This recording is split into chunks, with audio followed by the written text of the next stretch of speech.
What's good, YouTube? It's your boy, Blue Blood Sports TV, back at y'all with another one. So, undefeated, 3-division world champion, former junior welterweight, undisputed world champion, currently the reigning WBO, World Boxing Organization, welterweight world champion, who is widely considered by many to be the #1 best pound-for-pound fighter in the world, and Terence Crawford. Terence Crawford is 38 wins, no losses, no draw, 29 big wins by way of knockout. He is 34 years of age, 5'8" with a 74-inch arm reach. Terence Crawford does an interview with ESPN, worldwide leader in sports. And once again, Terence Crawford elaborates on the fact that he has disdain for two-time junior middleweight world champion, who's currently the unified junior middleweight world champion, superstar boxer Jermell Charlo. Jermell Charlo is 34 wins, 1 loss, 1 draw, 18 wins by way of knockout. He's 32 years of age, 5'11" with a 73.5-inch arm reach. Okay, Jermell Charlo is going into a highly anticipated rematch, undisputed showdown with undefeated WBO Argentinian star boxer Brian Castano. Okay, they fought the first time, it ended in a draw. Okay, Brian Castano is 17 wins, no losses, no draw, 17 wins, no losses, 2 draws, 12 wins by way of knockout. He is 32 years of age, 5'7.5" with a 67.5-inch arm reach. Okay, that's scheduled to take place next Saturday, May 14th.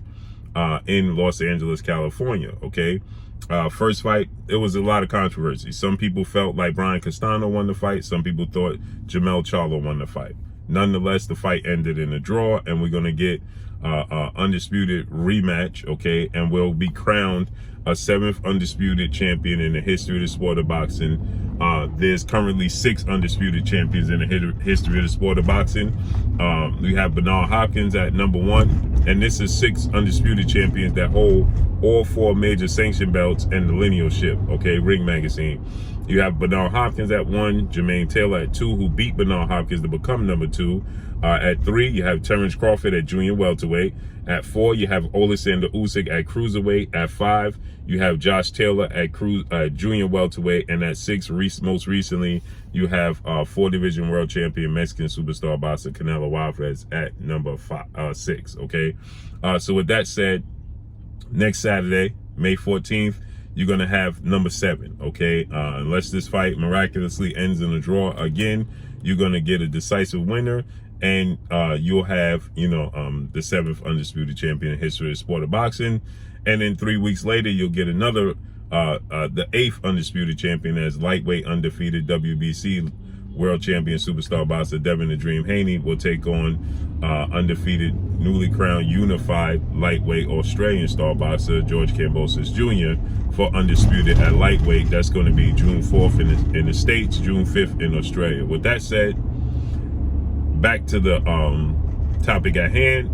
Terence Crawford expressed just how much disdain he has for Jermell Charlo. He don't like Jermell Charlo.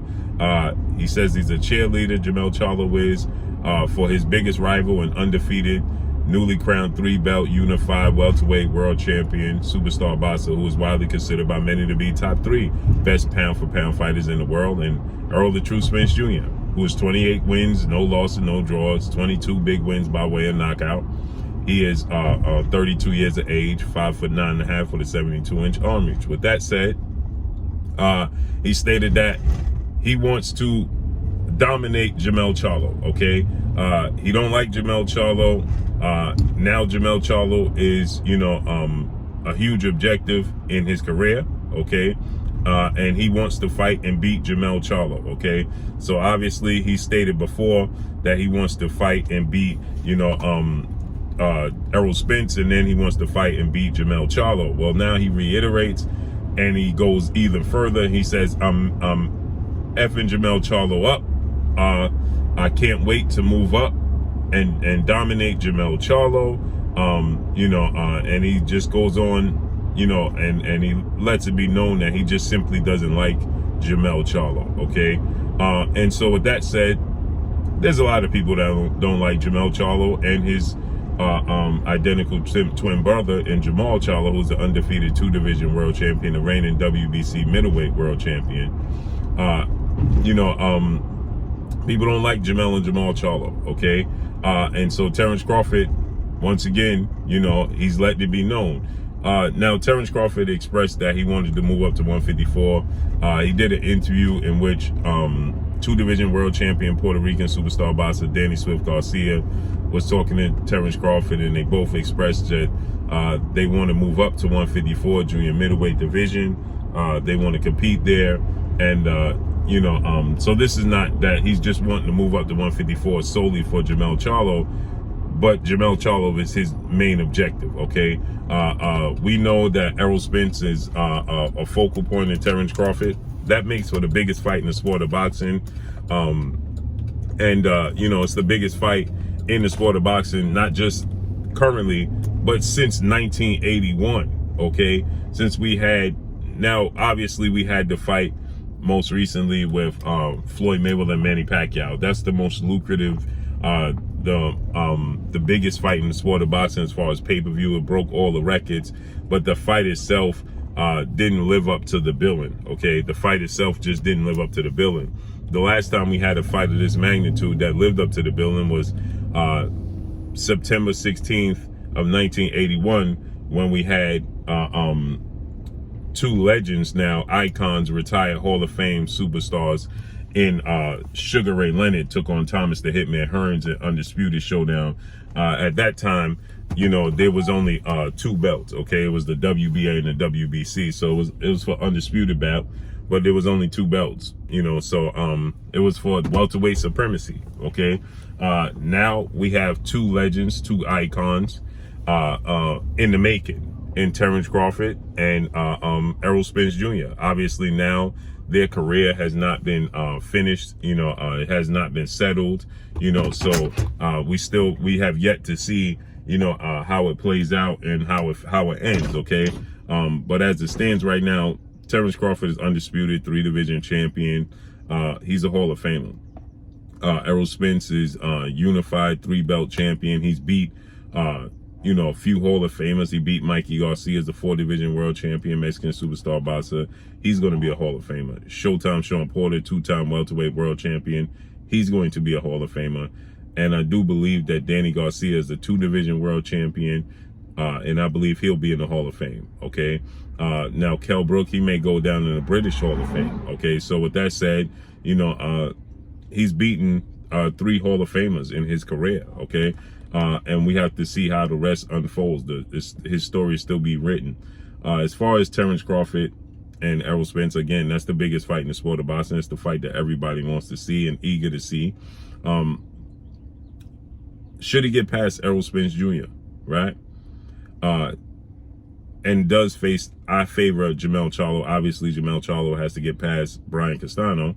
He'll be the undisputed champion, and Terence Crawford is the WBO champion. So if he beats Errol Spence, he's already the WBO champion. So he can make himself, the way the World Boxing Organization operates, if he moves up in weight, he'll immediately become Jermell Charlo's mandatory, okay? But if he beats Errol Spence, he can still follow the same route. There's a size difference. There's weight classes for a reason. I'm not saying Terence Crawford is impossible for him to beat Jermell Charlo, but I believe Jermell Charlo will be the favorite in that fight.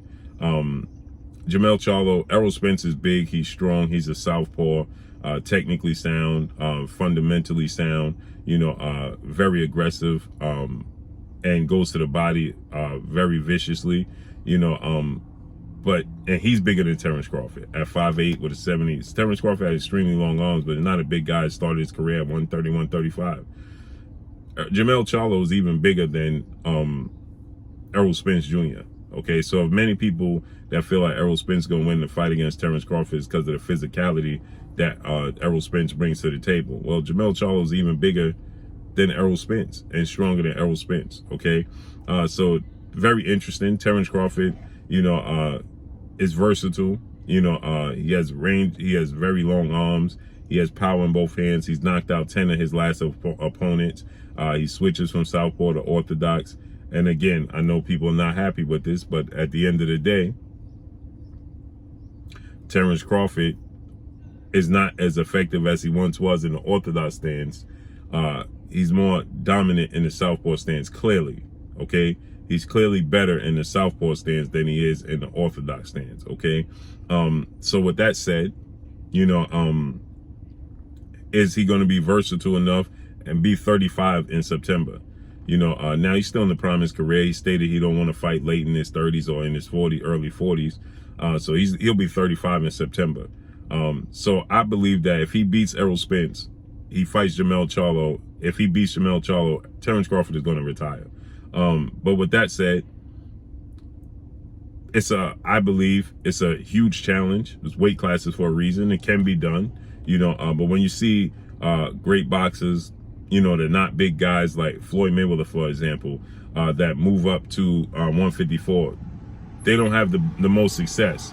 And the reason that they don't have a lot of, now, obviously Floyd Mayweather won the fights, right?